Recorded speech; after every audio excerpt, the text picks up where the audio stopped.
Mister beast তার YouTube চ্যানেলের first বড় হিট চ্যানেল হিসেবে নাম করে নেয়। তুমি হয়তো লক্ষ্য করলে দেখবে 2018 সালে তার চ্যানেল সবচেয়ে বেশি গ্রোথ হয়। তার কারণ হচ্ছে সেই সময় ক্রিস আর পিউডিফাইয়ের ভিতরে সবচেয়ে বেশি কনফিডেন্স শুরু করে, আর সেই সময় মিস্টার বিস্ট পিউডিফাইকে সাপোর্ট করে।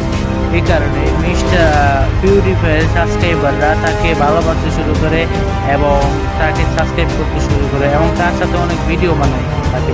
আর এবং সাব টু পে ডাইপি নামে একটা শার্ট বার লঞ্চ করে সে। এইভাবে সবাই তাকে ফলো করা শুরু করে এবং সাপোর্ট করা শুরু করে। 2018 সালের ভিতরে মিস্টার বিস্ট তার চ্যানেলকে অনেক বেশি গ্রোথ করে। এরপর সময় আসে 23 নভেম্বর 2019। মিস্টার বিস্ট তার চ্যানেলে একটা ভিডিও আপলোড করে যার সামনে ছিল ওপেন দ্য ফ্রি ব্যাগ। এই ভিডিওতে মিস্টার বিস্টের উপর অভিযোগ করা হয় ভিডিওতে নকল টাকার ব্যবহার করে। এরপর